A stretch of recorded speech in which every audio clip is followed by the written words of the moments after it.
ప్రజాశాంతి పార్టీ పెంప కేఏ పాల్ సార్ను పాకిస్తాన్ దేశం పోయి భారత్తోనే అవుతున్న ఆ యుద్ధంను ఆపుతానని అనే కదా.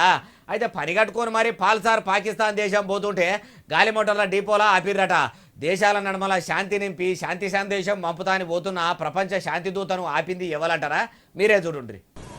నేను ఇస్తాంబుల్ టర్కీ వెళ్తుంటే ఆఫ్లోడ్ చేస్తున్నారు. మొన్న అన్న ఆయన ఆఫ్లోడ్ చేస్తున్నారు. ఇప్పుడు మీరు ఇమ్మీడియట్ గా అన్ని బ్రేకింగ్ న్యూస్. ఇల్లు గాలి ఒక్కడేడిస్తే సుట్టాటు పెట్టుకునేందుకు నిప్పు కావాలని వెనకడ ఎవడో అన్నాడు అన్నట్టే ఉన్నది కదా కేఏ పాల్ సార్ కథ కూడా. భారతదేశం పాకిస్తాన్ బార్డర్లో రెండు దేశాలకు రాకపోకలు బంద్ పెట్టిరు. ఆ దేశంలోను ఈ దేశంలో, ఈ దేశంలో ఉన్నోళ్లను ఆ దేశంలోకి ఓనియకుండా సరిహద్దుల సైన్యాన్ని అలర్ట్ చేస్తే ఉన్నతావులో ఉండగా ఇప్పుడు ఈయన ఇస్తాంబుల్ పోతా టర్కీకి ఓనియకుండా ఆపిన్రు అనబట్టే ఇప్పుడు ఈయన ఇస్తాంబుల్ పోయి అంతగానం పొడిచే పని ఏమున్నది?